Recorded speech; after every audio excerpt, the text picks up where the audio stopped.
Hi, Zoomies. How are you? I'm in the section room. It's Friday, July 21st, 9:43 a.m. No students are here. One arrived. They are grabbing a payment order, which is very sweet. But Zoom is being weird and is like only letting me press the record button when it's on the screen.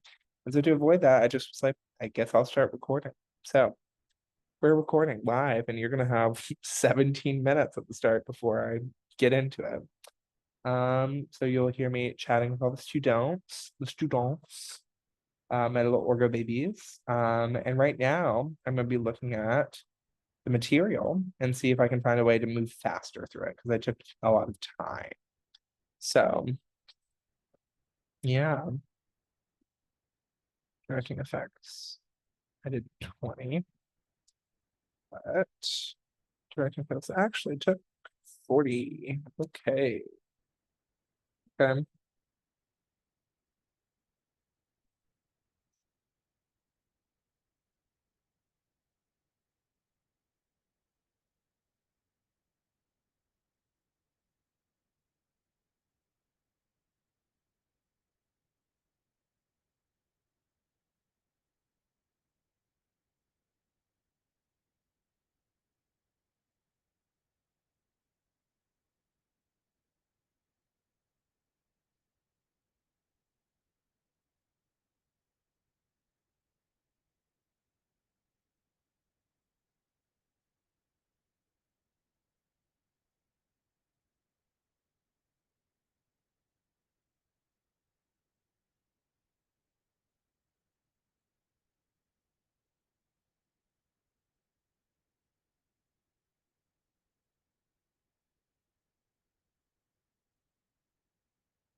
Maybe we're really far now.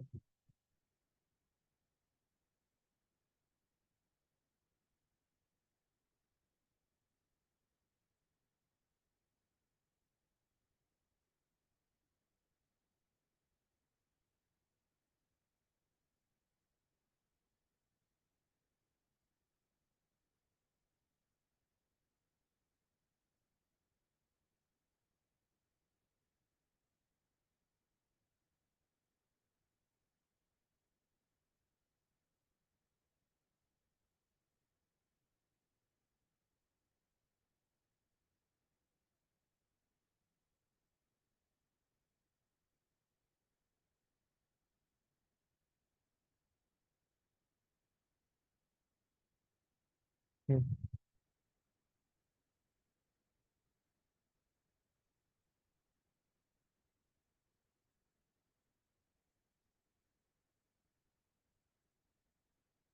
Okay, let's see.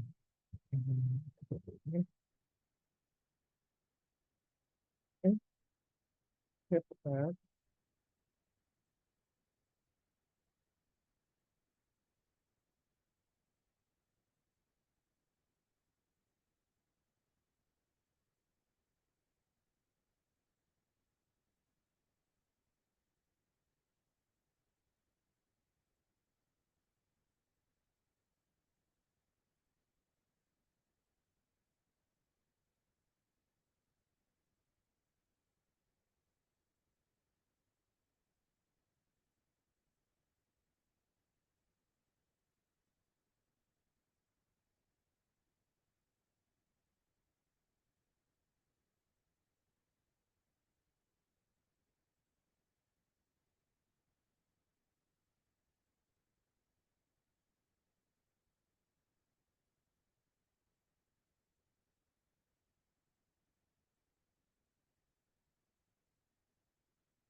Hi,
did you email me? I did, and you responded. Oh, no, sorry. The other Katie emailed me like 5 minutes ago saying I'm not coming. I remember that y'all are Katie. I just don't The blonde Katie, right? blonde Katie. She's always. There's blonde Katie and tall Katie. Where? I'm taking over the basketball today and basketball today. So if you want a picture. Sure. Oh, I was hoping to say that. You might take a picture. Wait, okay. What are I was too little. Oh, wait, you need to do. Oh my gosh. oh Where do I get? oh we're doing it in front of We, it's the lighting, I'm telling you, it's good. You keep moving your hand. Be serious. Oh, And you be keep serious. pose it. Okay, okay. He said, you're doing a one shot. I'm like taking. It's on Instagram stories already. This is For worth. what? It's. Okay. I'm figuring it out. Okay, here we go. Period. Yeah, so Play. we're just like Thank you. covered in the projection. But I love that look. It's like a vibe. Word. Wait, what's the Harvard basketball Instagram? It's Harvard. Oh, work. Made it this actually.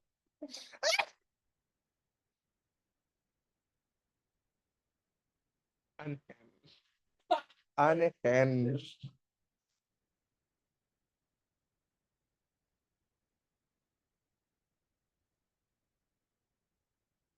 Wait, wait. Okay, okay, influencer.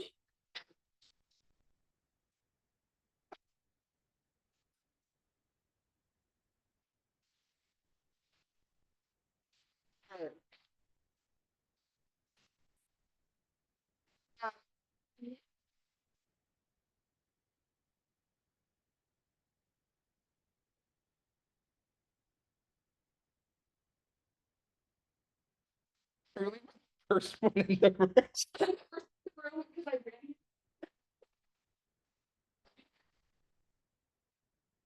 Well, actually, to be fair, really fair, Taft was here very early and then agreed to go and get pavement. Yeah, very sweet.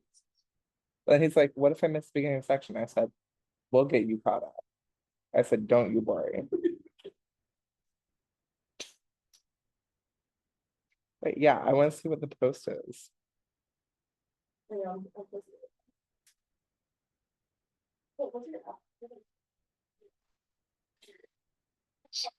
Like, I don't know. Should I? Hmm. Yeah, I get, sure. I'm Colton.chc. Hi there, take.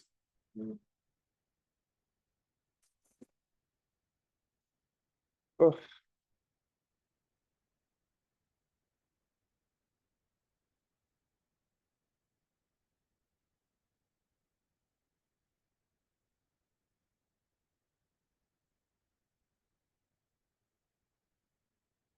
work. I mean, I think the worst lecture was set. Yeah. Hi.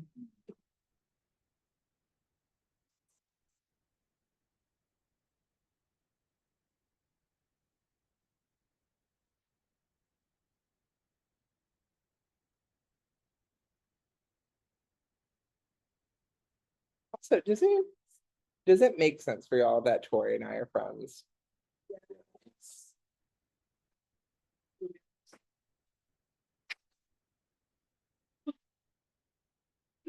In dementia.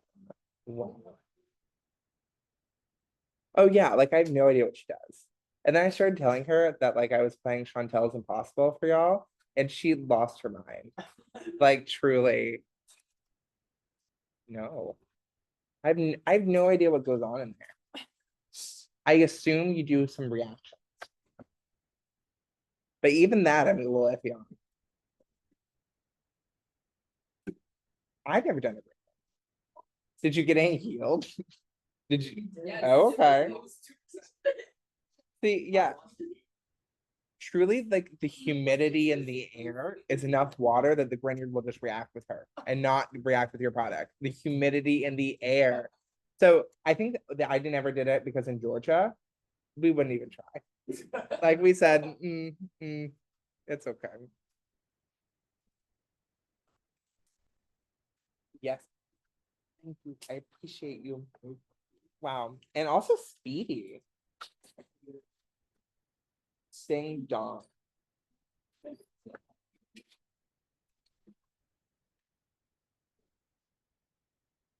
Hi there.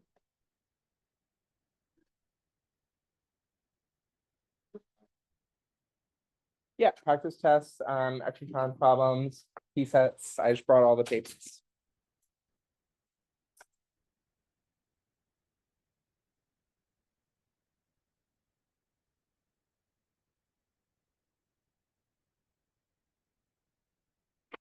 Yeah.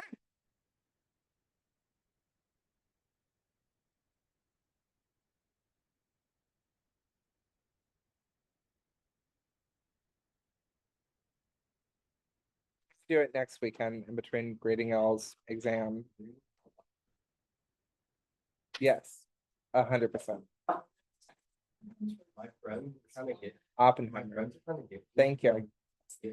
Like, I want to go into Oppenheimer as the drama, analysis, rigor, and then carry that same energy into Barbie. Go to the bathroom.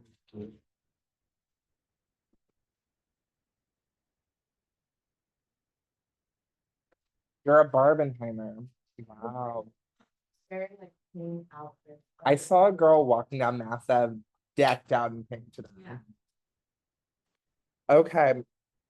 I'm gonna go ahead and start because it's 10 o'clock and because timing for the last section was rough.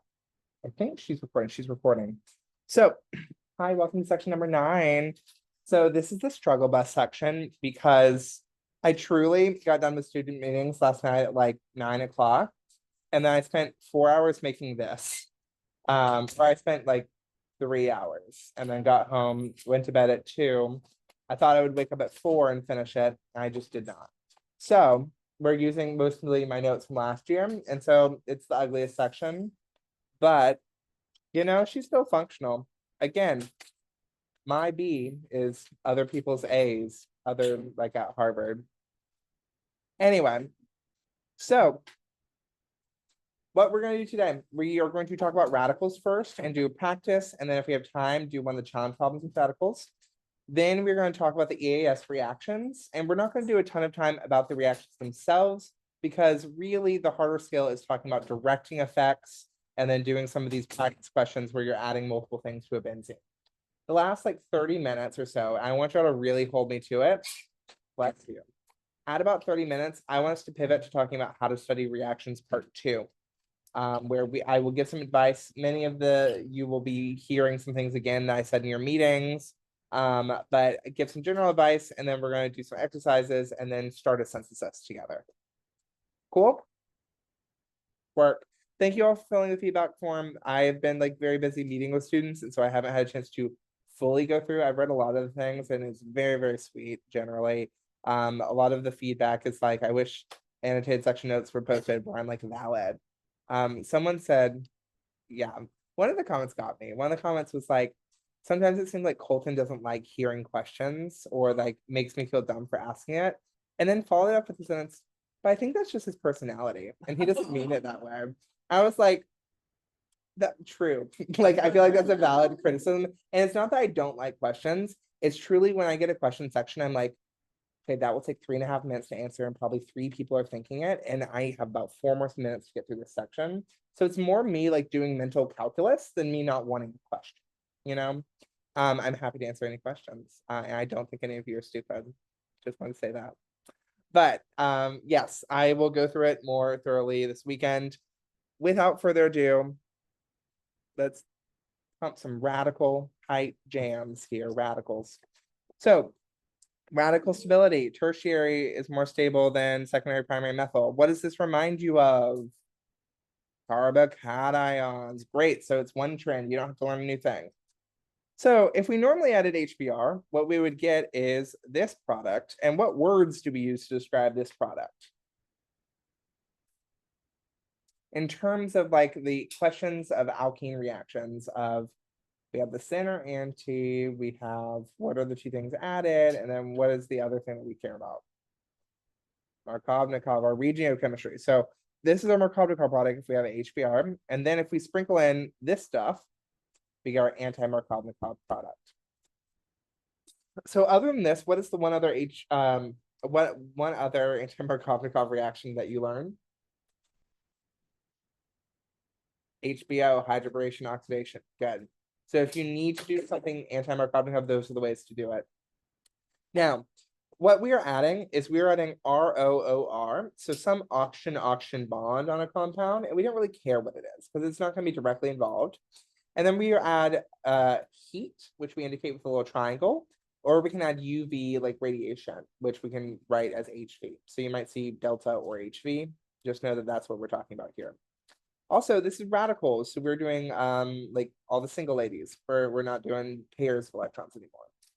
So all radical mechanisms, for the most part, standard radical mechanisms have three big parts, kind of beginning, middle, end of initiation, propagation, termination. The initiation is going to look pretty much the same for every single reaction that you're going to do. And so these are arrows that you're just going to want to like ingrain in you. So whenever you have a bond between two electronegative elements, it's going to be kind of sensitive and it's going to be prone to doing what's called a homolytic cleavage.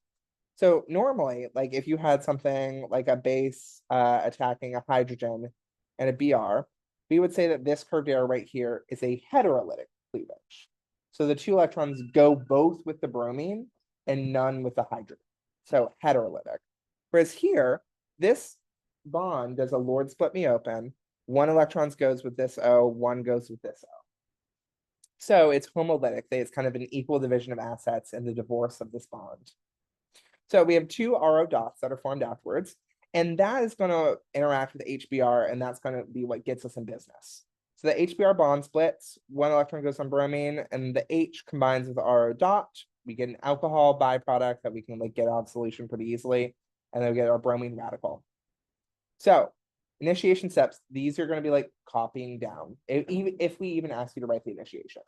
So on exams, we care most about propagation, but I think typically the instructions are like write the initiation and propagation steps for this. Now propagation, so we interact with our alkene and we have our pi bond here, which can break a little bit more easily than our sigma bond. And what we're going to do is we're going to have one electron in the pi bond go and join with our Br dot and the other one go onto a carbon. Now we could add it, our radical here on the secondary carbon, or we could add it here on the primary carbon. But of course, we are only going to do the secondary because it's more stable, just like the carbocation. Then from here, you take another equivalent of HBr and you combine it together and you add a hydrogen here. And notably, you get a Br dot as a product from this propagation. Why is that important? So it can go and do this process again with another alkene. So it can propagate. So termination is like all things end. But they can end in various ways. So we can have two of our Br dot boys run into each other when there's no more alkene left to react with, and then we get Br2. Or we could have our intermediate here that has a radical interact with the bromine dot, and then we have two bromines added, and this is just a side product. But there are so many ways to terminate, especially when you get into a longer radical mechanism. We don't expect you to show all of them. That would be a lot. Work. So I think importantly, knowing that when you do this reaction, you're not just adding a Br, you're also adding an H here. And so knowing that is going to help us look out for some things. So with that, I also will give the little warning that like you can do interesting steps with radicals just like you could do them with carbocations. Like you would open a ring, for example, to alleviate strain. Or if you have like a second alkene in the molecule, you could form a ring, which you're going to see this in the problem set. So this is just like an FYI, she's going to come up. And to kind of practice this and do this analysis, we're going to do this guided one together. So to start us off, I want you to draw the initiation steps because it is just something that you need to do.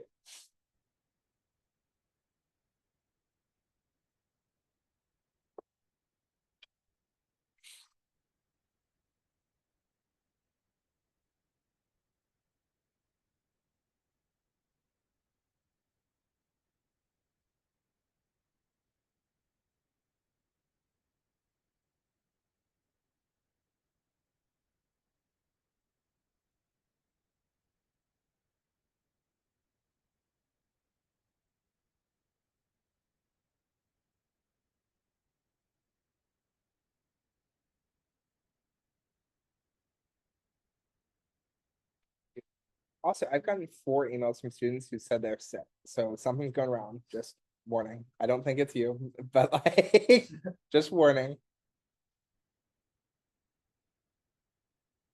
Because the only thing that sucks more than being sick is being sick while taking more job. Just being real. There's the lie.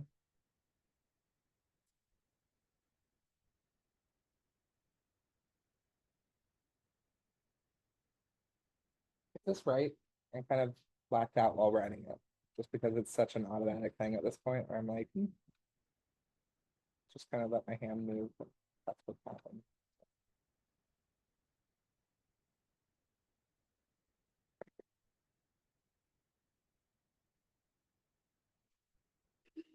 Also, not to put Katie on blast, but Katie's an influencer today. She's doing an Instagram takeover for the basketball team. Yeah.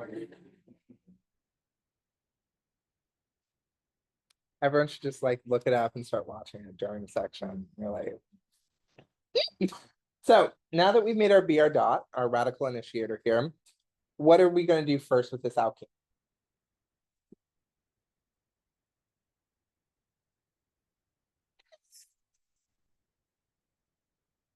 So yes, in Tim's words, we will make them kiss. And then we have to do something else with, and again, there are 2 electrons here. We've done something with one of them. So what are we going to do with that other electron? To the left, to the left. That one electron to the carbon in the left. And dun, dun, dun, dun. We've truly reached that point in the semester. That's not done.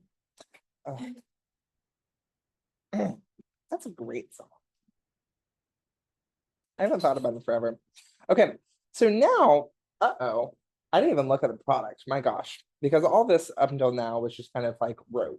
Like we know we're gonna do this as far as the radical. So now let's kind of see what happens. The first thing that I personally think when I see a box or a ring into a straight chain is Lord split me open ozonolysis. But we don't have the ozonolysis reagents, right? So we're going to have to do some tricky radical things to open it. So how about, let me ask the question. Where do you think this carbon is in the product? Next to the BR. Okay. Where do you think this carbon is in the product?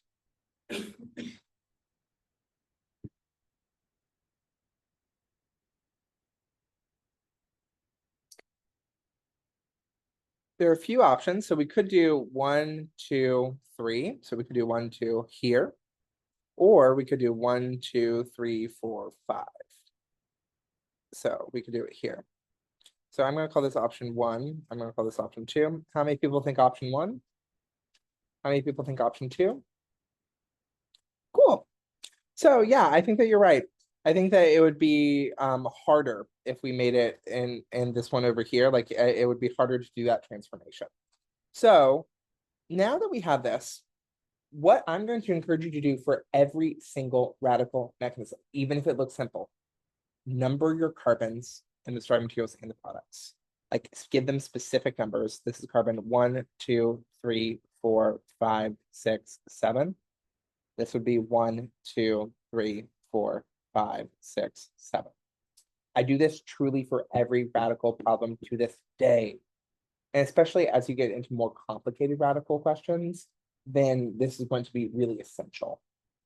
The second thing I do for every radical product, radical mechanism, is I make a list of what needs to make and break. What bonds do we need to form? What bonds do we need to break?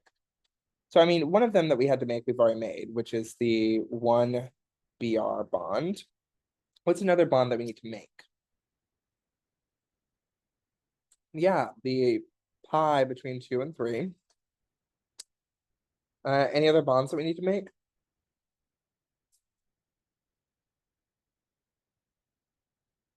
Sneaky, sneaky.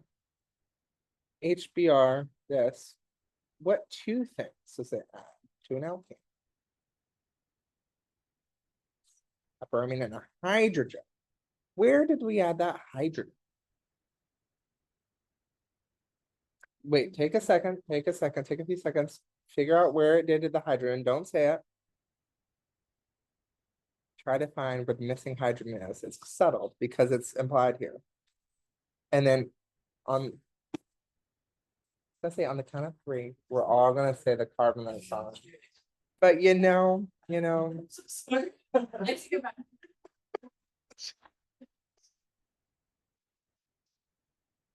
stop sowing seeds of doubt.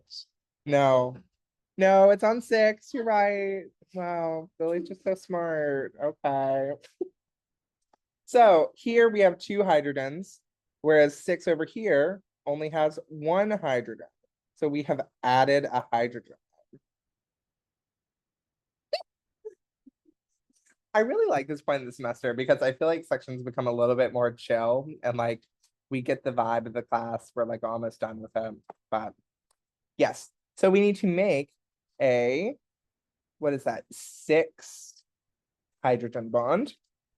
What bonds do we have to break? Well, we had to break the pi 1, 2. We've already done that. What other things do we have to break? Yep, the sigma 3, 6. Great. Okay, so we've already accomplished the goals of making the 1BR, breaking the pi 1, 2. So let's ask a couple of things. If our radical is now over here on 2, then do you think that we're likely to do something involving 2? Or like, do you think that we're going to do something like, are we going to make a sigma 6H bond here? Do you see anything that the next step where we could add the second H onto this carbon that's boring right now? No. So let's start off with making this pi bond. So we would know that we are going to have to do something that is going to take this and fold it in, but we need a partner for it. So look at your other bonds you need to make and break, and where are you going to take an electron to help make that pi bond? The 3,6 bond. Okay, so now we've made the pi bond, but then what goes to the other electron? What happens to it? The one that is in the 3,6 bond.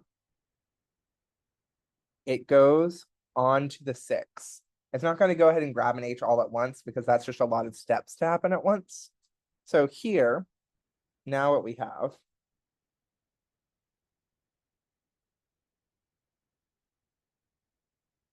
is this, and we've accomplished in our second step this make and break. So all we really have to do at this endpoint is grab an H from our HBr, like the normal termination, or so the last part of the propagation, sorry, for our typical mechanism. And we are donezo the clown. Okay. So again, the big takeaways I want you to take from this are you have to number your carbons. You have to make a make and break list that can help guide you and help you figure out what these weird steps are. And I would highly encourage you to get the initiation stuff kind of wrote and down. So if we are okay on this, do you need like 10 more seconds to finish copying things down? Okay. I also don't know if this is on the P set or if I just made this up, so.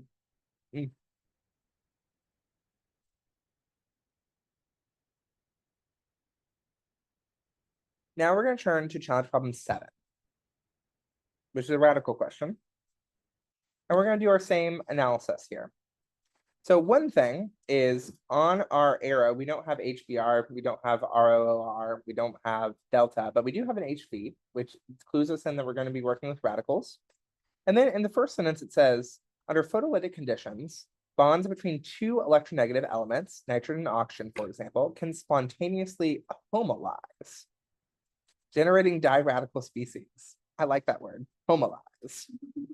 So what bond do you think is going to start us off here?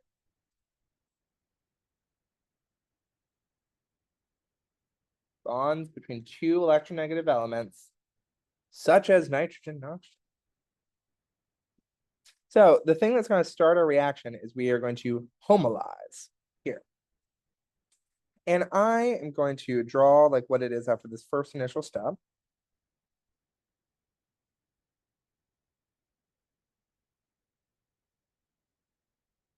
And I'm going to call everything to the right of this like R. just because we don't really care about her, right? Y'all should draw it. On the PSAT, draw it. On the exam, draw it. But I know I can do that, and so I'm not gonna do that. So we have this kind of business end, and if I kind of separate it over here, we see that that doesn't really change at all. Anything to the right is good. So we need to do stuff with the left. Now, the big thing that I notice is, whoa there, buddy. We have a carbonyl, we have a ketone. How'd we get that? Okay. I'm gonna try to do some things to try to map where some of these carbons are.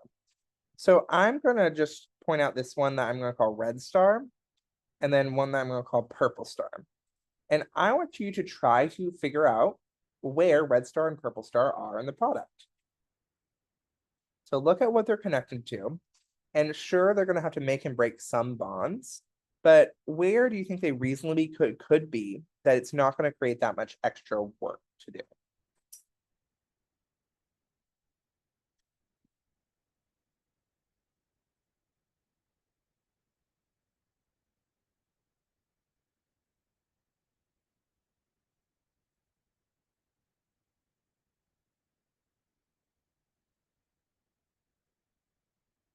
Are y'all looking at it 'cause you're done? Are you looking at it trying to figure it out? Oh, okay, wow, great. So, I mean, the red star is probably gonna be right here because it's connected to this, right? And then the purple star, I think is just gonna be right next to it because it's connected to red star still, and because it has an oxygen on it. So it maintains two of those bonds that we would expect it to maintain. And so I'm like, that's probably what it is. So at this point, what should we do? Joelle, on the mark, number our carbons. So I'm going to number it 1, 2, 3, 4, 5, which would make this 1, 2, 3. And then between 4 and 5, it doesn't super matter because these are symmetric and a little cyclopropane ring. So we could like rotate around a single bond, and 4 and 5 are kind of identical to each other. But for the sake of argument, we're gonna make it 4 and 5. Now, what is the next thing that we should do?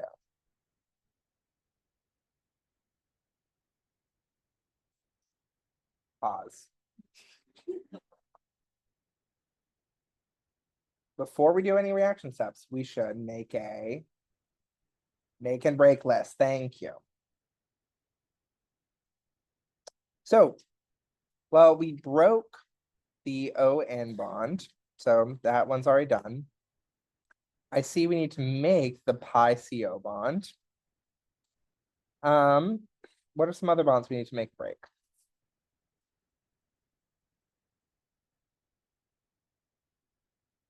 For which two numbers? I mean, did we break 3, 4 on our number? See, this is why like the numbers help us. Because yes, we need to break a carbon bond, but which one did we break? 3 and 5 were connected over here, and now they're not. So we break our 3, 5 bond. Any other bonds that we need to make?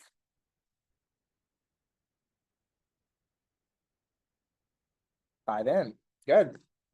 Okay, so at this point, we have just broken one. But I see my radicals on auction, so I'm gonna just try to make the pi. Since we're on there, like it's on our list, it needs to be made. We're a radical, the interesting part's over there. So I'm going to push down. And then who do you think is going to join us at this pi party? The 3, 5 bond. Yeah. Oh my gosh, we could accomplish another goal and break that. And where's the other electron in that 3, 5 bond gonna go? To 5. Okay, we're in business. Pie party sounds like fun.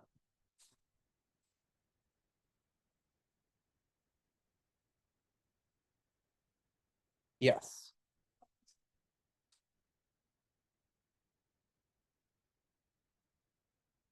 Well, it breaks homolytically. So like the one that's going to belong to 3 uses to jump into a new relationship immediately. Yeah.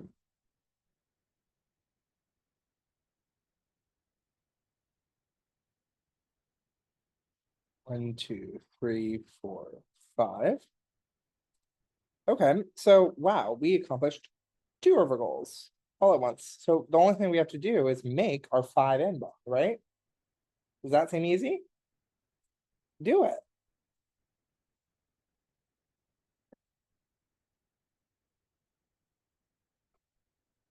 Yeah. This distance. They were like. Well, 5 carbons away forms a 5-membered ring.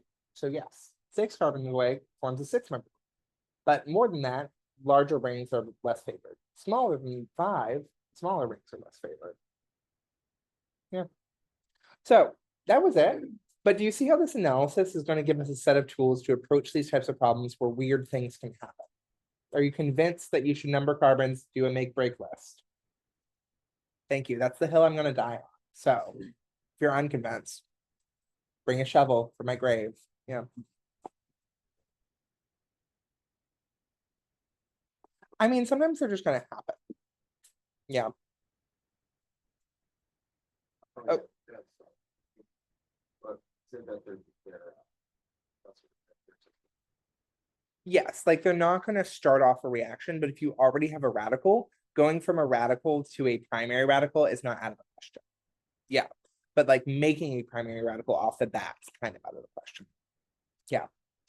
So I hate to be like, let's pivot and move on. Radicals, they're great. They're kind of their own thing. They're kind of just a mechanism question.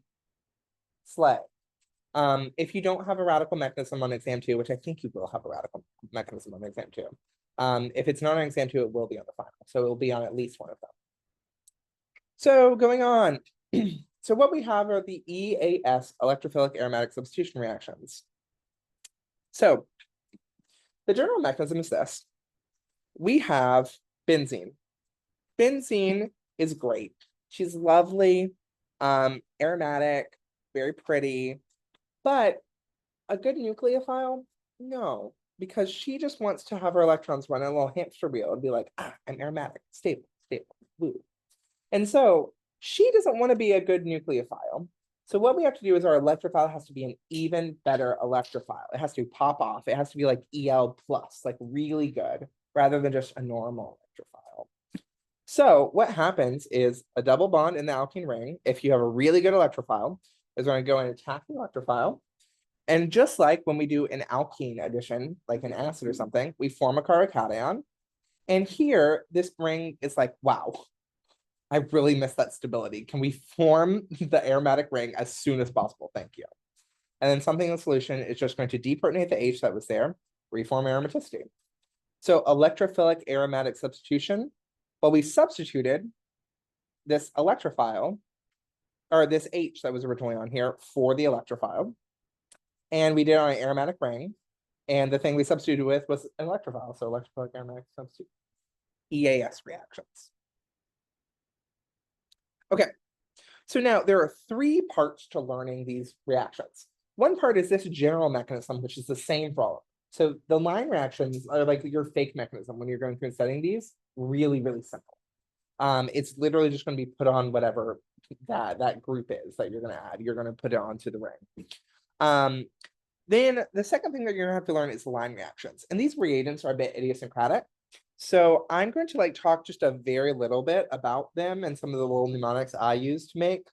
So like if you're trying to add a bromine onto a ring, use Br2 with FeBr3. Fe is iron. And so I think like pumping iron at the gym. I think, bruh, do you even lift iron at the gym? And then knowing that Cl2 goes with AlCl3, I'm like, oh my God, they both have L's. That's so fun and quirky. Wow, twinsies.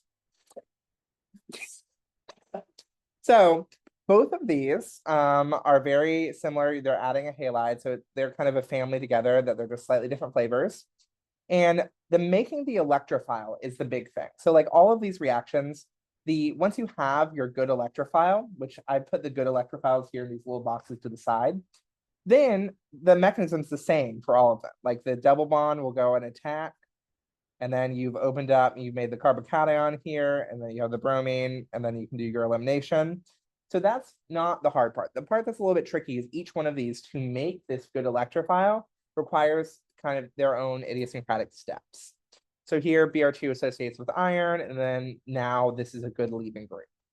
So it's just become a better electrophile. And then the Cl version, exactly the same arrows. You just replace the BRs with Cls and the Fe with Al. Cool. So that's the one little family. Then we have the kind of oxygen or the acidic girlies. So if we have nitric acid, yeah, and sulfuric acid together, then we can add an NO2 onto the ring. And our good electrophile is so satisfying, just like NO2 pure. Love that. It's like NO2 plus like this. And it's just like CO2, but she's like, I'm unstable. So the way that we make it is we start off with nitric acid, and you can see that like this right here is our nitric group that we're trying to add on. So we need to get this OH to leave. So what do? We help her pack her bags. We give her an H2O plus, and then we can do a lone pair push and kick her out of the apartment. And so then we have our unstable NO2. That's a really good electrophile. Now for the next one, sulfur trioxide with sulfuric acid. We call it fuming sulfuric acid. I only think of the like TikTok or Vine. It's like I'm fuming. It doesn't help me remember it, but I just think that like that makes this reaction more memorable as opposed to great. I add sulfur. I don't care about sulfur. You can instead be like, what do we need to do? We need to be fuming. So, the thing that's added is SO3H, and so oh, I'm so sorry. There's a mistake. Wow. One thing I made on here, there needs to be an H on this electrophile. Normally it should be there, so that's just like a weird like typo thing that Kimdraw did. But what you do is you start with SO3, which is a great molecule. Look at how symmetric, how triangle, wonderful. She is going to grab a proton, and then suddenly she's a good electrophile. So really simple setup for that one. Then the last two are to add carbon things. So they're both called Friedel-Crafts. We have the alkylation where we add an alkyl group, and then we have the acylation where we add an acyl group. Now they have similar mechanisms to actually the chlorine. So the chlorine part of an alkyl chlorine or the chlorine part of an acid chlorine associates with the AlCl3. And then for the alkyl group, the leaving group just leaves and we have a carbocation. That's what's attached. For the acid chloride when it associates, it's kind of interesting because we get a CO triple bond. Whoa, we haven't seen her before. Like, I don't know. It's a lot to do kind of a lone pair push, but a lone pair push that's going to make oxygen with a positive charge, she must really not have liked this Cl. Like this AlCl4 is such a good leaving group that we can make a positive charge on oxygen. Wow. Wow. So let's talk about like why we use one over the other. So when we do this, we're forming a carbocation. So do you think that it would be easy to add like this R group? Well, that R group would come from this carbocation. Is that a stable carbocation? No. So we are only going to do this for secondary and tertiary alkyl groups. Okay. But what if we are trying to add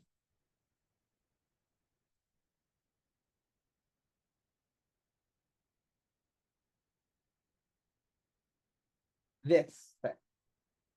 So we're trying to add this alkyl group, let's say. Then if we think backwards,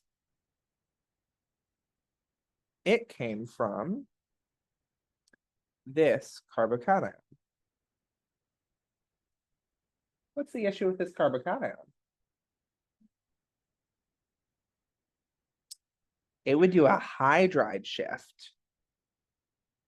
So both of these things are things that we could not add with Friedel-Crafts alkylation and get what we want. Yeah.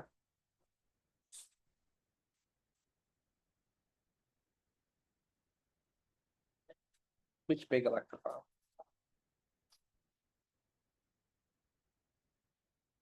Oh, that's a great question. Like, why couldn't you just like have R here and then like do that? Yeah, no one's ever asked me that. I don't know. That's a great question. I'll look that up. Yeah, I'm curious. I I'm trying to think if I can think of something.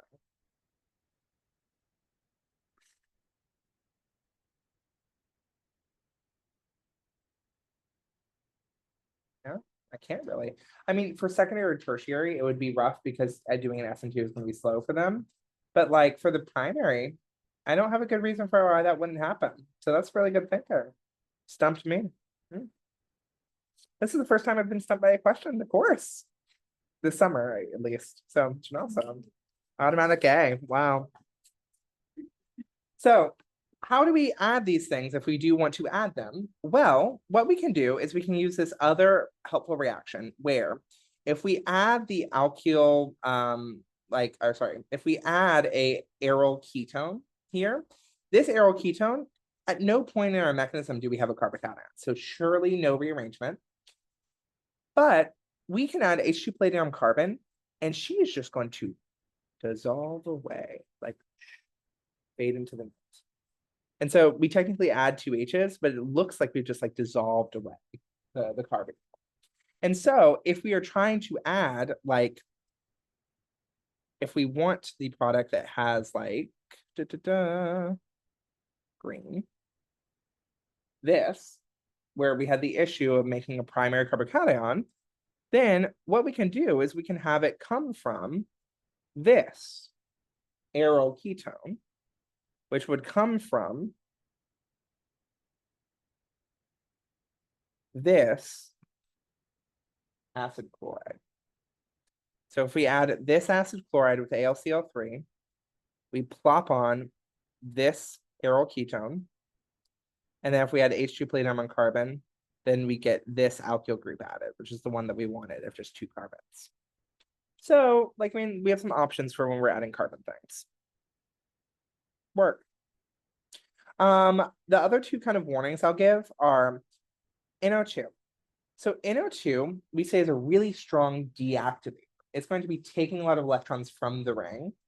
And so essentially, it's so deactivating that it's going to shut down Friedel-Crafts.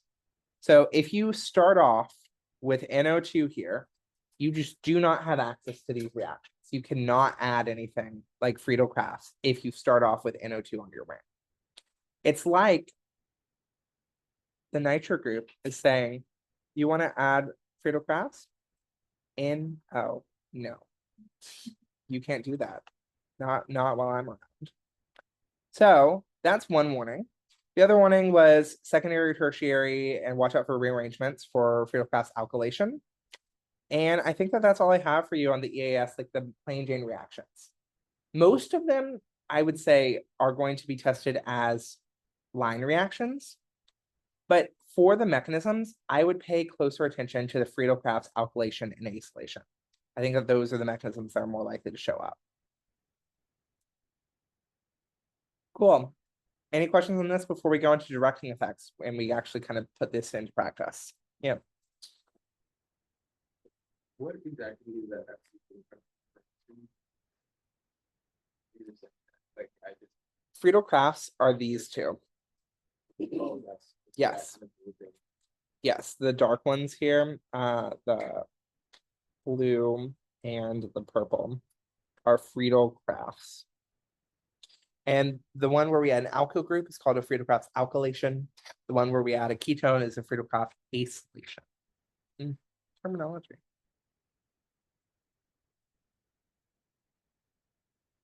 Okay, work. So directing effects.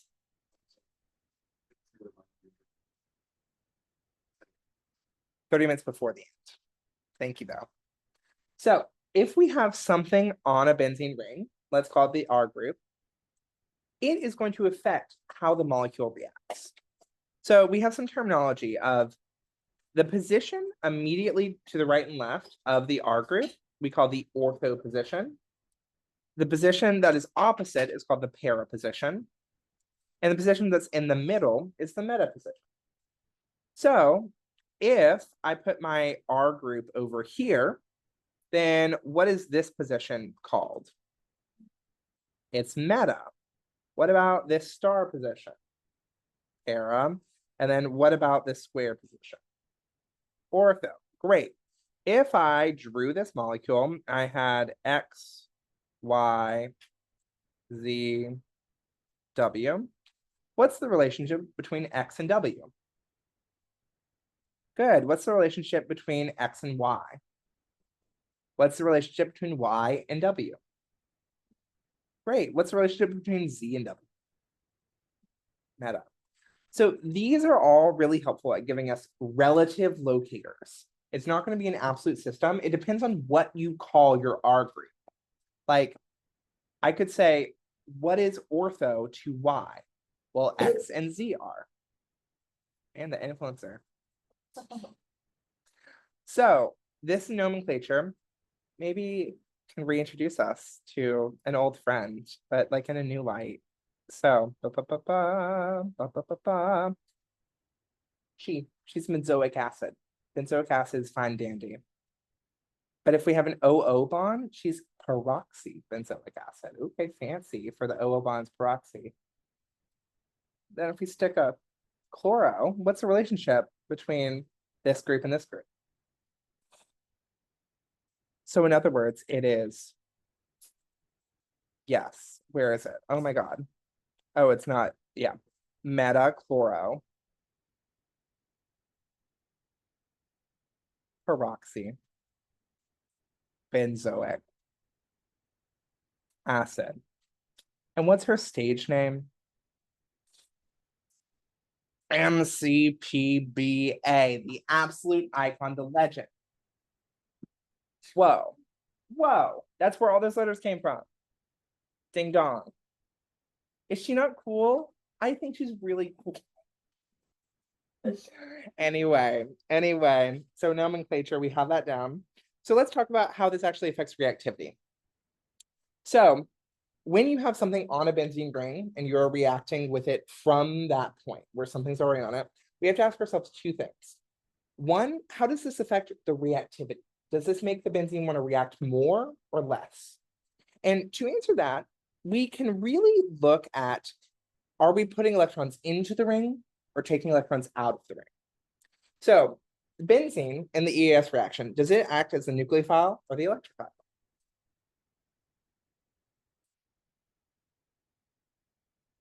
The nucleophile, right? It's attacking electrophile.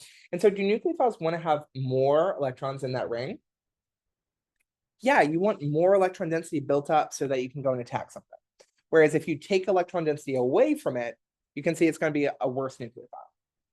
With me so far? So let's say you have something with a lone pair right next to the ring. This can donate electrons into the ring. And when we are pushing electrons into the ring, is that going to activate or deactivate this benzene ring for EAS? Activate, because we're pushing electrons in. Great.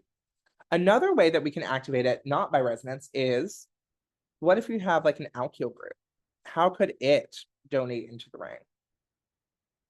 Wow, y'all got it immediately. Hyperconjugation, it can kind of lean its electrons over closer into the molecule. Now, what if you have an opportunity to take electrons out of the ring? Is that going to activate or deactivate towards the EAS? Deactivate. So when you have like a carbonyl right next to the ring, that's going to withdraw. Another way you can withdraw is, let's say you had like NH3+. How is that going to withdraw from the ring?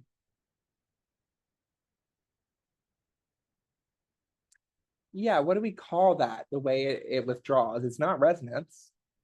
Induction. So those are kind of the big players here for what makes something donating or withdrawing. And that's what makes it reactive or more reactive. So the whole nitro group thing is it is taking so much electron density out of the ring that it shuts down that benzene ring for being a nucleophile for Friedel-Crafts. So that is kind of like, it can be so deactivating that it shuts things down. On the flip side, you can be so activating that you like add multiples of things. Like you don't want to add 2 of them, but you add 2 anyway. We won't really deal with the over adding in our class. So that's the first question. Now, the second question is, how does the R group affect where the electrophile will add? Our kind of regiochemistry question. And we call this directing effects. So all of our donating groups are going to be directing ortho-para. All of the activating groups are going to be directing ortho-para. And the way we can see this is through resonance. So over here, when we draw out our resonance structures, what position is this relative to our R group? Ortho. So ortho has a negative charge on a resonance structure. What position is this? And then this one. So if we look at the kind of composite structure, the hybrid structure, these positions have partial negatives. And is that partial negative going to make it a better nucleophile of that position or a worse nucleophile? Better. So when we start off with a donor here, we are going to add our next thing, like I'm going to call the next thing like Z. We're going to add it either at the ortho position or at the para position. You can kind of select for it in terms of sterics. So if you had a really big donor group, like if you had NH and then like a big isopropyl or something, or I should do NH like this, then it's going to less likely want to be ortho, right? We're not going to really get into much of that in this class. Just know ortho-para directing. Then if you have a withdrawing group like a carbonyl or like the NO2 or anything, you are going to be taking electrons out of the ring and you're going to be meta-directing. And to see that, we go back to resonance. So over here, what charge do we have here at the ortho position? Positive. Where else do we have the positive charge? What position? Para and ortho. So here the resonance makes those positions partial positive, right? So does that make these positions more or less likely to go and grab something? There we go.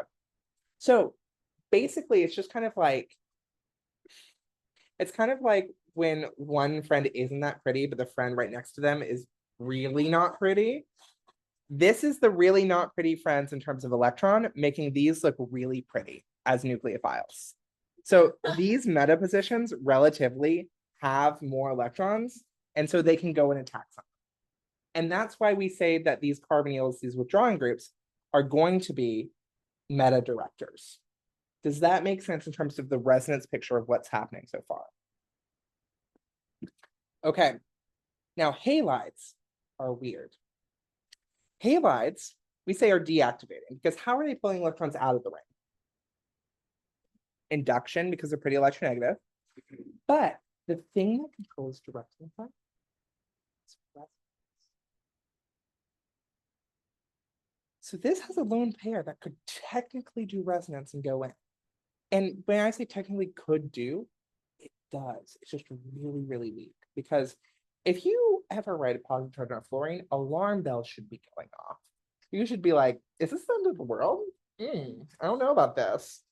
So even though this is a really, really crappy resonance structure, it is resonance, and that's going to control the donation. And here we see we're going to have a little minus on the ortho. And if you draw them all out, you'll have a minus on the para and the other ortho. And so to the halogens, I say, You are the only exception. You are the only exception. You are the only exception. so the only exception to the rule of activating ortho-para, withdrawing meta, are the halogens. Are we clear? Crystal. Cool. So I have a product down here that I wrote on the notes from last year, but then I was looking at it and I was like, that's too easy. So we are going to do a problem here where we are going to try to put several together, and we are going to have to think about the directing effects. So what I would encourage you to do is play around, add a thing, and then see what's going to happen after that, and then regroup. When you are playing around with this, do not do the reagents because you're just going to be erasing and doing extra writing. So what thing do you think we want to add first? Let's try it. So if we add BR first, we have our BR down here. Is BR going to direct ortho-para or meta? Ortho-para, she's the only exception. So we are going to be directing from our bromine at these points. Does that line up with things that we want to add over here? Great, okay. What do we want to try next?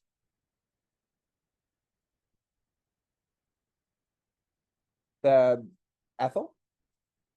Cool. Okay, well, question. Is there an issue with this ethyl if we just do like Friedel-Crafts alkylation? Because she would be this carbocation, right? Or I guess it would be this carbocation. So instead of being her, what we actually need to add before this is going to be some sort of carbonyl there, right? So do you want to try adding the carbonyl or the nitro first? Carbonyl. Why do we not want to add the nitro before we add the carbonyl? Because she would say no. She would say, stop that. So if we add our carbonyl here, then we still have the directing effects of the bromine that are felt. So it's going to direct ortho to it. And then we have our carbonyl, which is going to direct, is it going to direct orthopara or meta? Meta, she's withdrawing. She's taking electrons out. So she's going to direct meta. Now our directing effects overlap in this case. Wonderful. Wunderbar. Great. We can continue. So is this where we want to be directing something? Do we want to direct our nitro group to this position? Stunning. Wow. See, normally students are worse at this, so we have to try other strategies and it doesn't just work out first time, but I guess y'all are the brilliant section. I don't know. And then finally, what do? We can just reduce that carbonyl. So now once you have it like this, you can go back into your tree and like fill in the reagents. The important part of this skill is the directing effects. That's what's harder. So let me see how we're doing on time. Okay. Not horrible, not horrible. So we have about 9 minutes to let you guys do some practice on page 22, and then we talk about it and go over it. So let's do like 4 or 5 minutes, try some of these on your own. And again, just try drawing what you think the next intermediate is once you add something. Ask yourself, what are the directing effects? And then try to get to the product from there. Does everyone kind of feel like they have first steps that they could do for these problems? Or do you feel like you need to do one more together? Okay, I'm gonna let you try. I think that you got it. I believe in you.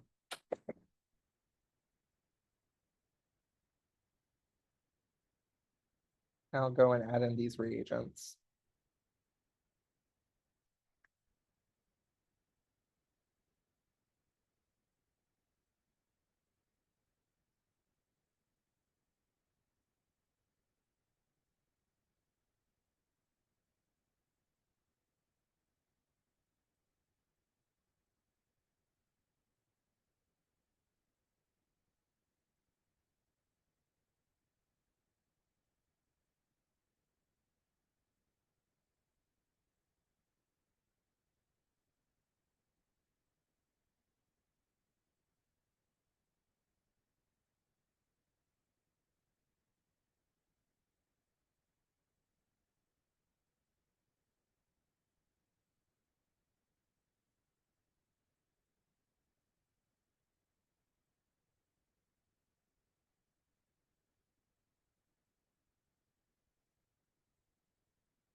Realized I was gonna use this.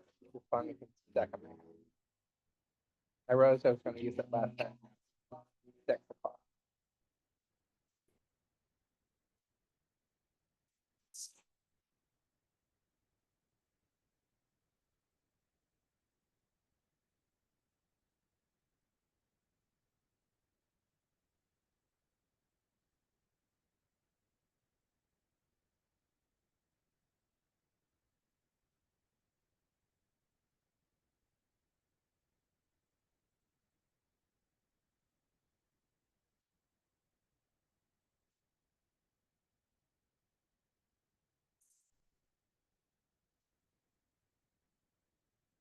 Does it 4 times, it's great. Well,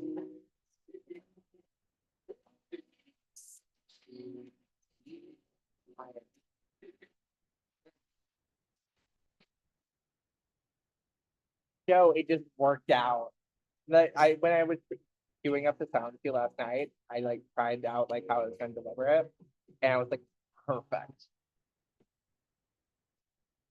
I also was working on this entire extended metaphor because so I learned these reactions for the first time in spring of 2016 when I was taking OChem 2, senior spring of high school.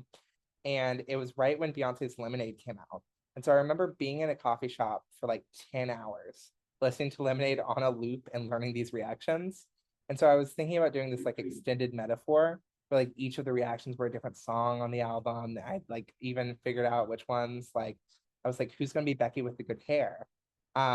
Like what is I thought that this was gonna be like, because it's donating and withdrawing, it's sorry, I ain't sorry, sorry, I ain't sorry. So, and then I was like, that's a bit much. And when have I ever been too much, you know?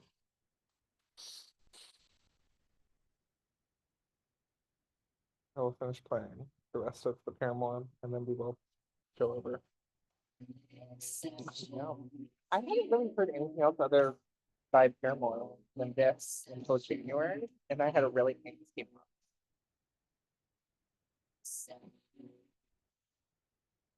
What?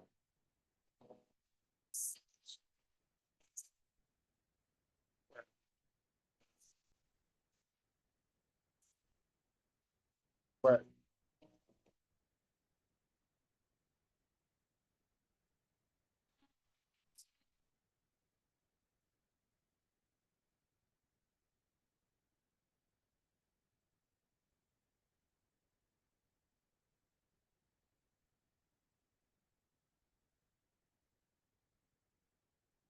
Okay, first one. What do you think we should add first? The ketone, right? So if we do that first, then we are at this, and it's going to be a meta director. So that's where we want to add our chlorine. Great.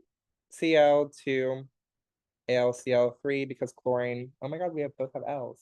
Yeah. So if you add the chlorine first, what is it directing effects?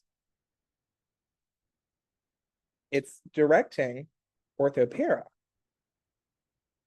It's the exception in that it's deactivating, and all the other deactivating ones are meta, except for the halogens. It's deactivating and still orthopara. I know, that's the weird one. So yes, you're not going to get the right directing effects if you start with chlorine. It won't add at the right position. I'll add para instead. Okay, then the next one, you start off in the alkyl group. How does an alkyl group direct? I hear whisperings, orthopara. Good. Okay, and wow, we want to add things ortho and para. Great. So which do you think we should add first? Let's try BR. So if we add the BR first, we have this and then the BR. So the green is still going to direct orthopara to it. And then the bromine is going to direct orthopara to it, right? So the bromine is going to direct here and here. We have split directing effects, right? Like the alkyl group is directing to the green spots, whereas the halide is directing to purple spots. And so what we're going to get is a lot of different products. So maybe let's try the NO2 group first and see what happens. So if we try the NO2 group,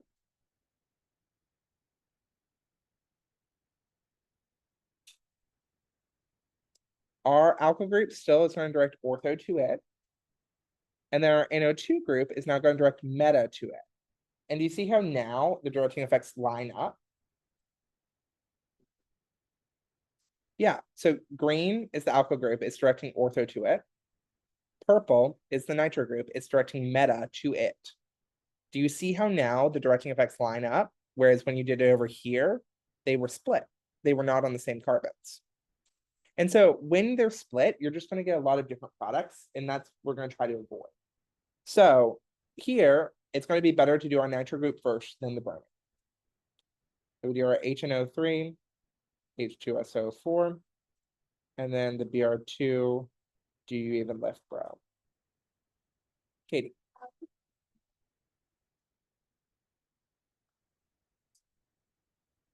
Yes, correct. Like the nitro group is deactivating and makes things slower. But the only thing that we want to avoid is doing a Friedel-Crafts after the nitro group. We could add a bromine after the nitro group really easy. Okay, last one. And I don't think we'll talk about the last one just to save time because I want to move on here right at 11. But we have an alcohol. Do we know any reactions that install an alcohol right next to the benzene ring directly? No. But what does it look like this probably came from? Ketone. Look at you retro synthetic girls. Okay. So we want to add this ketone. What?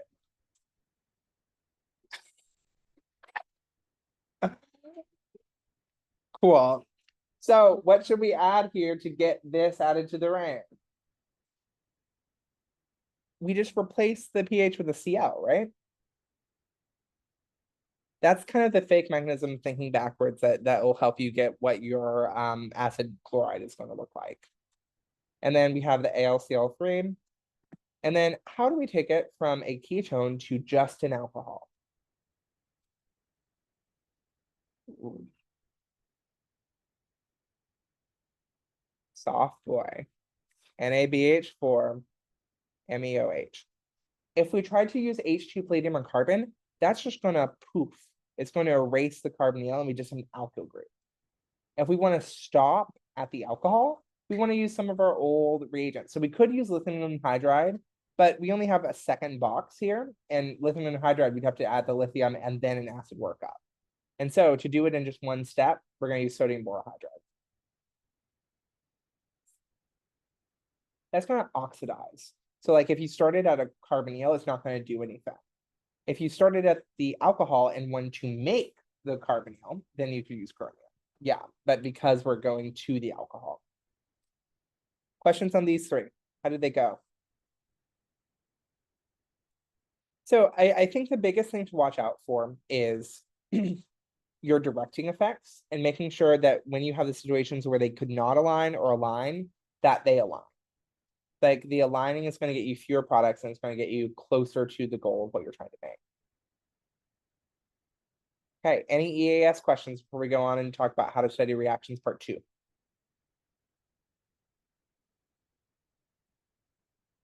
Okay. So I'm skipping aromaticity mostly just because it's kind of just like a checklist. And I think that on the P set, you're going to get enough practice with it that you're going to be fine. So it's like an easier scale. I intentionally am skipping it. Yeah, it's super stabilizing. So if you can form aromaticity, you can. You have a 4 checklist to meet aromaticity. If you miss 1, 2, or 3, any one of them, you go from aromatic to non-aromatic. Doesn't satisfy at least one of 1, 2, or 3. And then if you have 1, 2, or 3 set, but you don't have the right number of electrons, then you're anti-aromatic. So just knowing how to classify those based on your little checklist. So many of you, especially in this section, I have met with this past week. So it was very lovely chatting with you and touching base. And I am going to be repeating some things I said in some of the meetings just for the students who weren't able to meet with me for whatever reason. So when you were studying for the first exam, it was a lot of like, how do reactions work? What are curved arrows? Blah, blah, blah. And now you're playing a very different game because now you have about 85 reactions or so for the second exam. And so we need to kind of change our study methods to reflect the volume of the content that we are working with. So there are kind of 3 big things that I think that your studying should do when you're studying reactions. And I will say on page 1, I have a little breakdown of like likely exam questions. So I think you're gonna have about 3 pages of line reactions. One of them is going to be SN1, SN2, A1, E2. You're gonna have 2 pages of synthesis, 2 pages of mechanisms, 2 pages of theory, reactivity, miscellaneous kind of topics or mechanisms. This is in the section notes, think we have, but live your truth. So 5 pages all are using the currency of line reactions of can you give the products just from like the line reaction using your kind of fake mechanism skill, and can you give the reagents? That's huge. That's way more important than the mechanism. So if you get bogged down studying the mechanisms, or if you get bogged down studying the volume of reactions, if I was in your position, the thing I would fudge a little is the mechanisms. I would sacrifice some of the mechanisms so I get my line reactions down really cold. In terms of theory reactivity, this is like, is it aromatic? What are the directing effects? Carbocation stability and rearrangements, that kind of stuff that you've seen before. A lot of it's like lecture 9, which is this one. But so now that you have so many reactions, the first thing that you should be doing, and probably about 70% of the time that you should spend studying for reactions, is making sure you nail the basics. So the skill builders even, and the challenge problems, they go beyond just what is the basic reaction. What is the functional group transformation? What are the reagents that we need? Predict the products or the starting materials? What is the mechanism? That's kind of the basic, like getting to know how to use the screwdriver that is this reaction. And so I think a good goal for all of y'all is to try to get your reaction basics down by Sunday or Monday.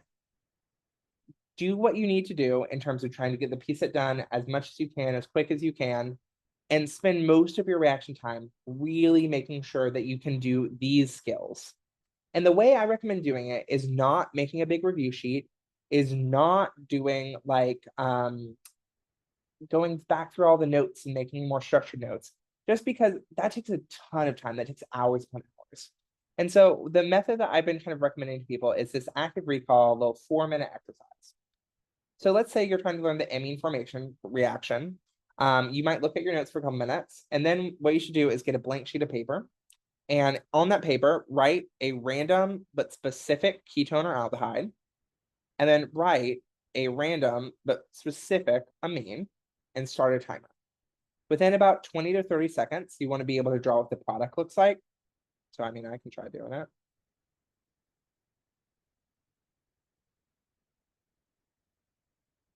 Cool. And then you want to be able to draw the mechanism. And the mechanism 2 to 3 minutes is what I'd aim for. And then you just draw it out. And then at 4 minutes or whenever you finish, if you finish sooner, go through with your notes and check and see how you did. The reason why I like this strategy is it really confronts you with what you do and do not know. It is a diagnostic tool for how well do you really know this reaction when you do not have your notes in front of you. Whereas when you're making study sheets, or when you are like making review sheets, or even making flashcards, you are just copying information. You're not having to generate it out of thin air. So I think that it's good, one, to kind of give you an idea of where you are, and then also to inform what your next step should be. So like, let's say you got the mechanism perfect, but it took you 90 seconds to do the line reaction. Then just do this exercise again with another amine and ketone or aldehyde, but just do the line reaction. Like, you don't do the things that you're already good at. Use it to identify what the issue is. Or if you did your mechanism and you got tripped up on one step, either it took super long or you messed up the step, ask yourself, okay, why did this trip me up? Is it an order thing? Is it a thing where there are weird arrows? Or is it, do I not understand what is going on in this reaction? Like how this is accomplishing a goal. So I think it's a really good diagnosis tool, and several of you are future doctors, so diagnose. And then also it's a tool that can help you learn what you don't know by doing the exercise again. So I would recommend trying to go through these with all the reactions. And some of the reactions you will take many attempts to do. Like some reactions, if it's really hard or you really don't know a complicated mechanism, it could take like 6 or 7 tries. That's like 30 minutes for one reaction. But some of these are going to be super quick. Like if you do this with an SN2 reaction, like the big skill with SN2 substitution elimination is the GFP system, which is just a different skill. The reaction alone, really quick, a one-step mechanism, you can draw the product. You do it once with this exercise, move on. I think that this active recall is going to be very time effective for y'all. And also, I think it will be a good tool for helping you learn it. So that's my pitch. So reaction basics is step 1. Once you have the basics of the reaction down, it's like when you are looking at whichever reaction we want to study, identify what functional groups it starts with and what functional groups it makes, then step away from your notes and truly write one yourself. Like, don't use R groups, just write a ketone or aldehyde, write an amine, and get practice doing it with an actual molecule. Yeah. And also importantly, these exercises are not stacking skills. Whereas on box problems, you're gonna have to do 4 of these in a row, and if you get one thing wrong in the middle, then you're kind of screwed. And so this just gives you a chance to focus on what these reactions are, so that you're like, I know how to use a screwdriver. I know how to use a wrench. I know how to use lithium aluminum hydride. I know how to use ester hydrolysis. Once we do that, you have to engage with 2 big questions. One I call the tractability issue or the organizational issue of if you just try to learn a list of 85 reactions, it's going to take far too long and be way overwhelming. And so to address that, I think about reactions in terms of families of reactions. So for example, lecture 5, the families of reactions were you had amines, amines, you had redox reactions, you had peptide reactions, and carboxylic acid derivatives. And so those all in each of the families were accomplishing similar goals. You could even divide it further, like redox, you have the oxidations and the reductions. And like it just helps group them together. And so that would make this exam have like 14 families of reactions versus a list of 85 random things that you have to learn. So that's the tractability issue. The other one is the integration issue of a lot of you are really right now thinking of here are my lecture 3 reactions, here are my lecture 5, here are my lecture 8 reactions. And so there are a couple ways that you can approach the integration issue. One of them is what I call a nature walk of you can just be like, okay, well, if I start off an alkene, H3O plus, I could turn that into an alcohol. Then I could do PBr3, turn into a bromine. Then, ooh, I could do PPH3 and in-butyl lithium. And then I have an illin. And then I could add that to like a ketone and ooh, another alkene. Wow, what if I'm an ampoxide? MCPBA coming at you. Like, just kind of see where you go, see where it will take you. Another more structured way you can do it is a reaction web, where you list a functional group and you ask, what are all the ways I can make this? And what are all the reactions I can do starting with this? And we're going to do this together for about 10 minutes. The other piece of advice I'm going to tell you that I think is going to work on a lot of these higher order things are friend syntheses. Do you have friends in this class? Do you have friends in the class that are maybe scoring around where you are on the exam? Find them and say, hi friend. Do you want to do something that's going to help us both? That would be great. What you do is say, by Monday at noon, we are both going to write 2 synthesis problems that are between 8 and 12 steps and send each other a blank version and our answer key. And we are going to write them. When you are writing your synthesis question, try to murder them. Try to really hold no punches. Try to do something hard. But at the same time, watch yourself. Because if you make a synthesis that does not work, that's going to be really embarrassing for you. So use this kind of like social pressure and accountability and like other people in the class to explore what it's like to write a synthesis question. And I actually think that that will help you connect some of these reactions when you have to be in a lower pressure situation. Because in a synthesis, when you're given one, it's like panic mode. But when you're making one, you're like, I'm going to mess shit up. Wow, I was really trying not to curse, but still did. So make your friend syntheses, try to trick them. And then also, synthesis questions are like gold for an orgo class, just because they're specific to what reactions you learn. You can't just find a list of synthesis questions online that are going to be relevant to this class, because it might use reactions that we don't know. So, friend syntheses, that's the plug. Let's try some reaction labs together. We can try alcohol, that's a big one, or we can do some of these smaller ones. I definitely want to do the amines and the alkenes. So why don't we start off with these, and then if we have time, we'll do the alcohol. What is the only way we know how to make a secondary or tertiary amine? An amide, good. So I'm gonna do all this in black, I think. So we could do it from an amide, NR2, or we do lithium aluminum hydride.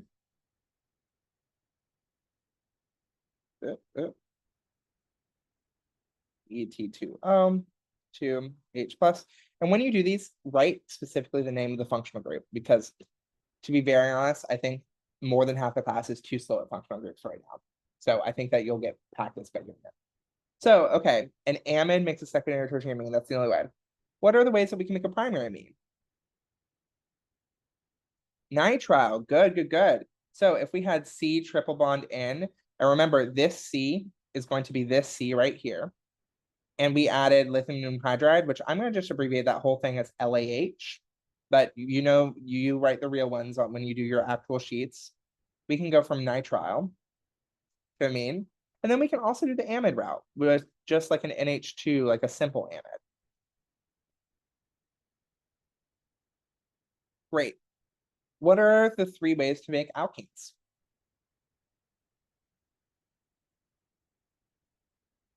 Elimination, yeah. So like, let's do one where we have like a good leaving group. Then what type of elimination will you do for this? E1 or E2? E2, good.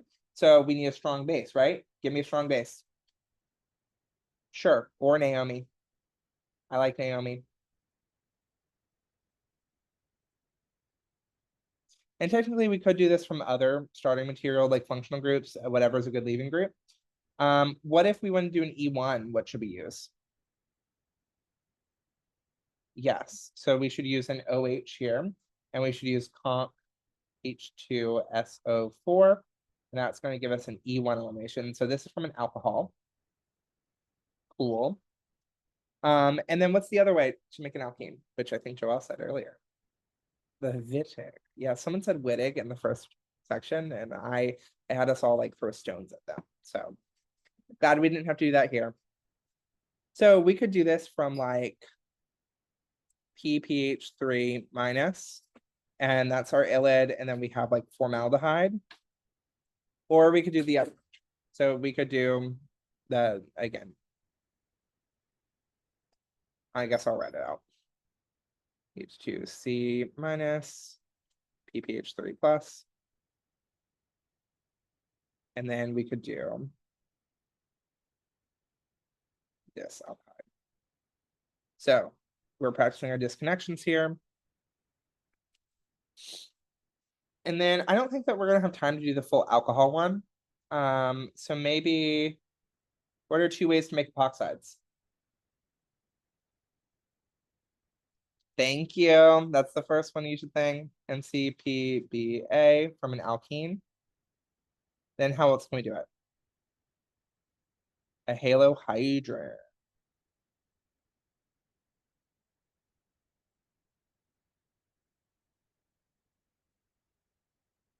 And then while you're at it, if you start to see other connections, well, how could you make a halohydrogen from an alkene?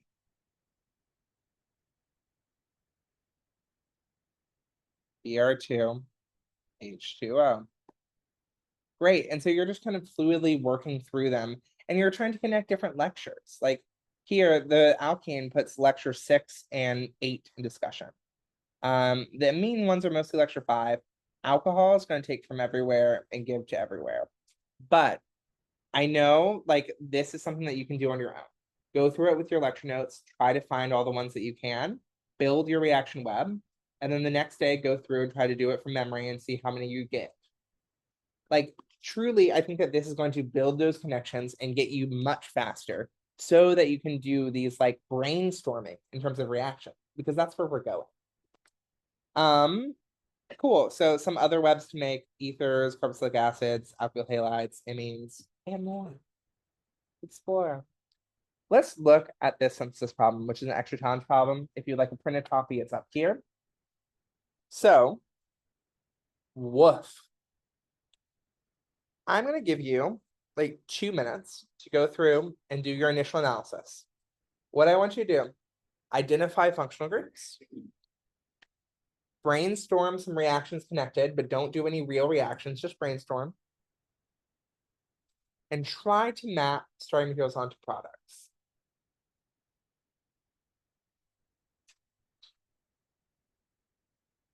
This is a hard one.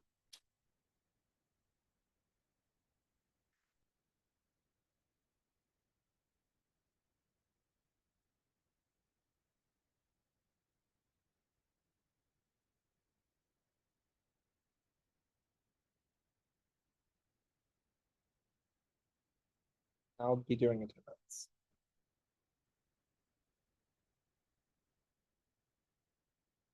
you normally put my name, right? Yeah. Perfect.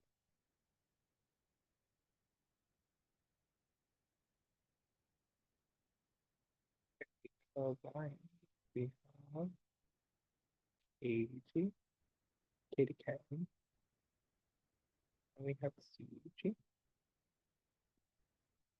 Then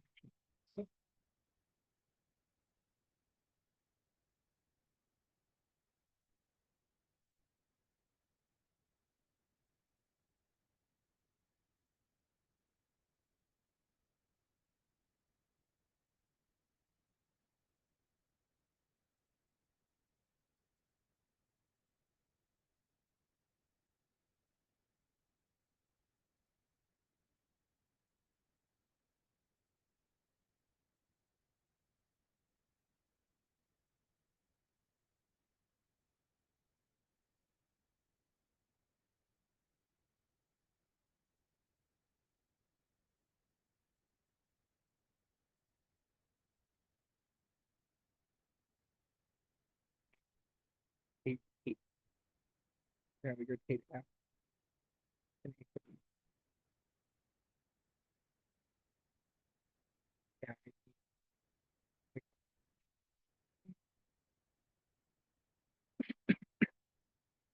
but the gasp, Michelle and Joelle. I love the like, that sounds great. That's like a TV show, Michelle and Joelle. No, am I wrong?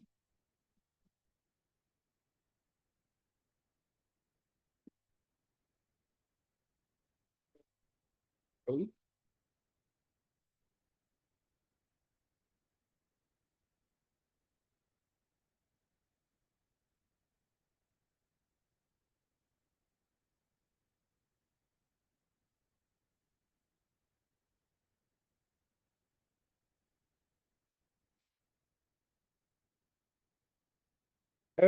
okay.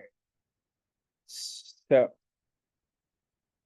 functional groups, we start off with an alkene up here.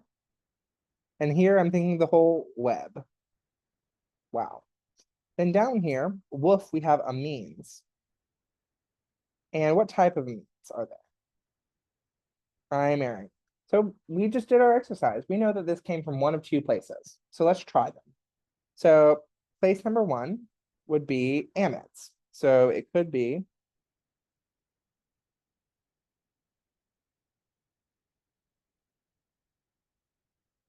this amide. Or place number two it came from, or nitriles. And remember, be real careful with your carbons.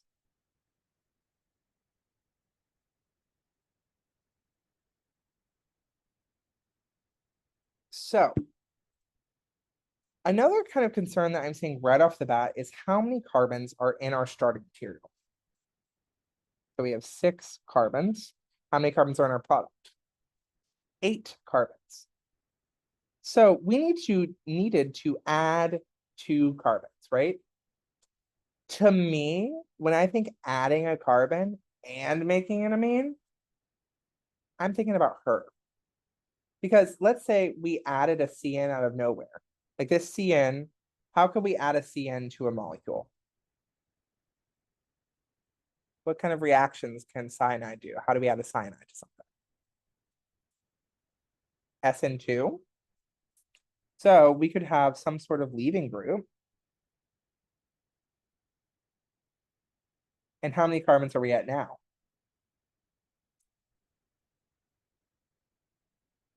1, 2, 3, 4, 5, 6. So the way that we could have added those 2 carbons, to me, the thing that pops out is, what if they were both nitriles? Whereas over here, we couldn't really explain those 2 extra carbons yet, and we'd have to find another way of making those carbon-carbon bonds on there. We could probably do this route, but that seems more complicated. Are y'all convinced that we should go this way? Do you see the logic of how I figured that out? That was not magic. It was just, we have 2 options, and oh my gosh, we had to add carbons. A nitrile would add a carbon. Okay, so now the next thing I'm thinking is, that is a ring. So the first thing that I think about when opening a ring is Lord split me open, which is ozonolysis. And so if only the thing is, in order to split open the ring, if we have the double bond within the ring and we did ozonolysis, then we would have a long chain. So why don't we try to do something to get a double bond within that ring? So it's kind of weird because we're having to move our functional groups over, right? So what do you know about a strained ring? What could it do that's kind of unique? Rearrange if we have what? Carbocation. So let's do a reaction that would form a carbocation and see what happens. So if we do carbocation, what's a reaction that starts with an alkene that makes a carbocation in the mechanism?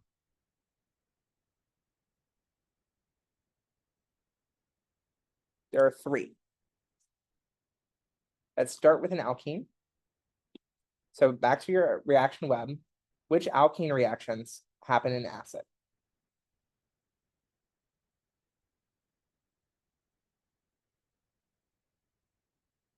HBr, H3O plus, or alcohol and acid. This is where those basics and having the families and doing the webs are going to help a lot. So yes, we can do any of those. Which one do you want to try? Doesn't matter. HBr, sure. So when we're doing HBr and we have carbocation things, rearrangement, I think it might be helpful for us to do a little scratch work here and see what happens. So we have the bromine added here, or Kobnikov, and we have a carbocation. And then what's going to happen at this point?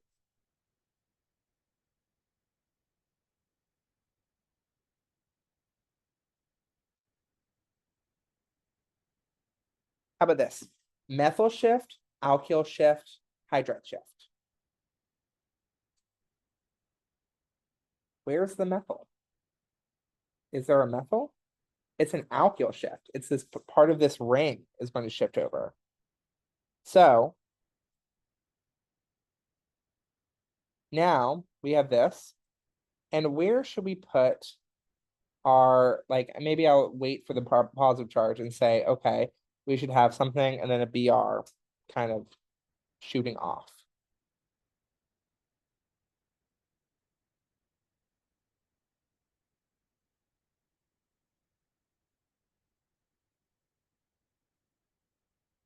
So where should our carbocation go?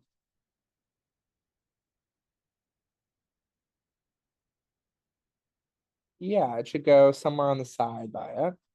So let's do it here, let's say. Okay, and then is anything gonna happen to that carbocation?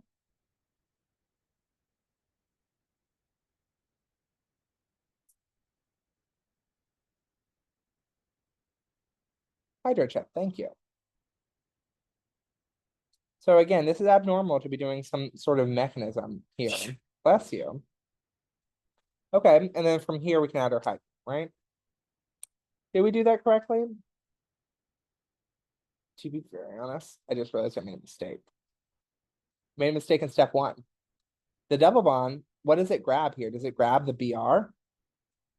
Grabs the H. So everywhere we had a BR, just put an H. And then it's a simple thing to fix. I was stuck on the HBr radical mechanism, I think. So that means our BR is going to add at the base right there. So our product should be her.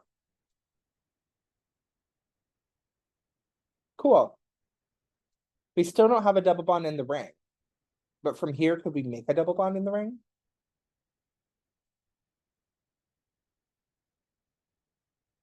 Like right now, again, our overarching goal is put a double bond in the ring. And then we go ozonolysis, break open. So we have an alkyl halide. How do we go from an alkyl halide to an alkene? E2, yeah, I see a lot of tentative answers, but you guys know this. So what should we add to make it do an E2? What do you need for an E2? Strong base, what do you want to use? Naomi, sure.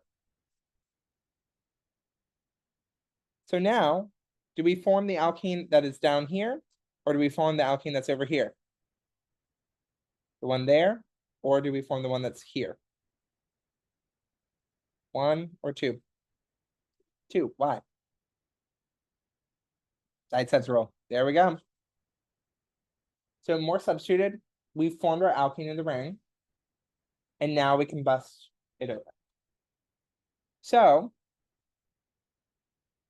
We're trying to get to leaving groups on some carbons over here. So do you think that we want to do it with oxidative or reductive conditions? Either one probably could work. So is there one that you have a feeling about?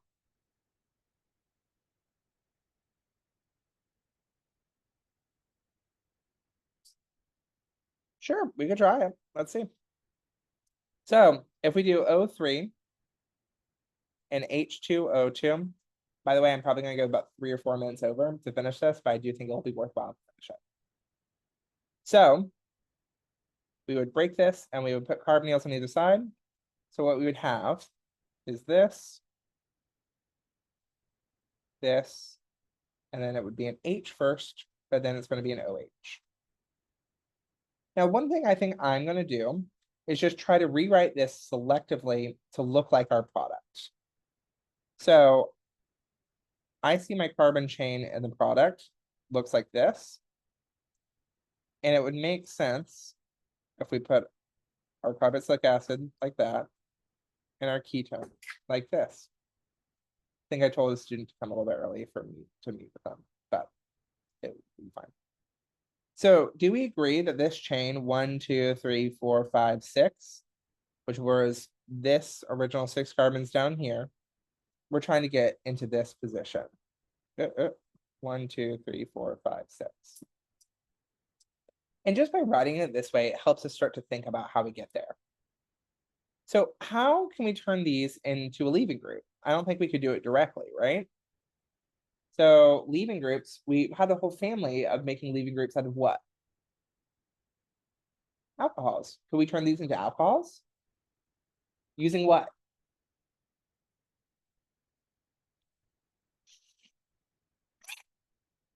Julie. Yeah, we could do reductions with lithium hydride, which I know is what some of you are saying, but just so quietly.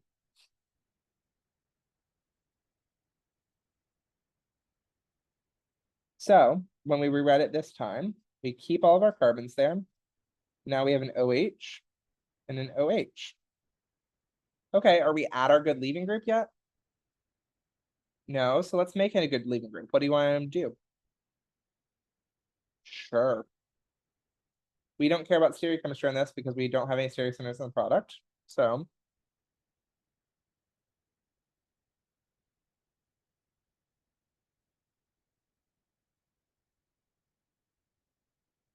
Great. And then we said that we're trying to go from having leaving groups here to cyanides. So what should we add here to add our cyanides? NaCN, really good. Also, I know you're fighting for your life trying to write all this down. It'll be up on the board after.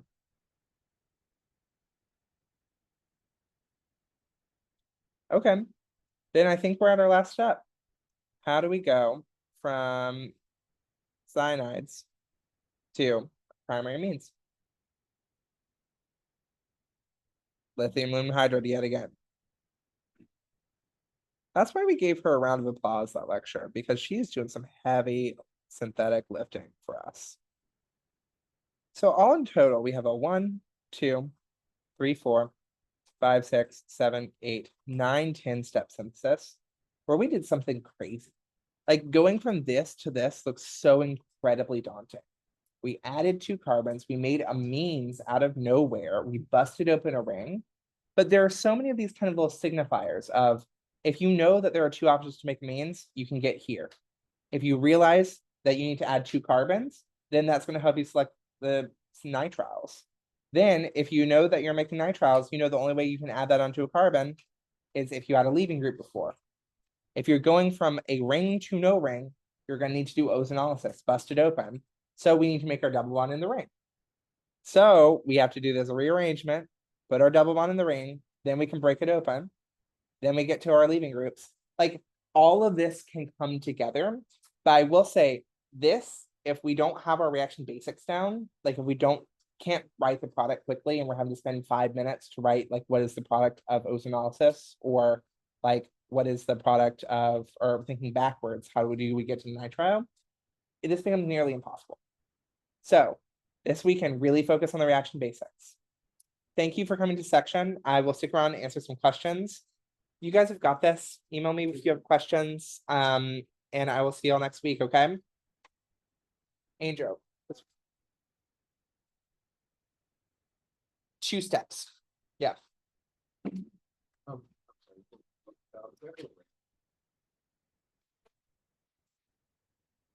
I mean, technically you could do radicals, but radicals are a bit more messy.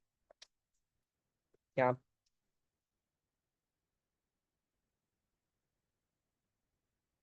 Sure, like there is a way that you could do this with the amides.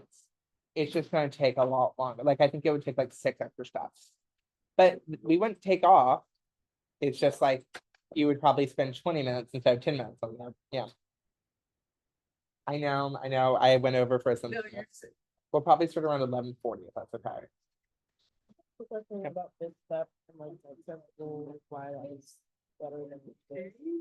So Zaitsev's rule says when you're forming your alkene, you're going to form the most stable alkene that you can. And the most stable alkene is the more substituted. So when we are asking about substituted, what do we mean for an alkene? Yeah. How many substitutions are on that alkene? 3. If you made it on the end going up, how many substitutions would there be? That's why. 80K. Is serial on this next test. It's something I'm really struggling with hope on the last section stuff. Yes, stereochem is very important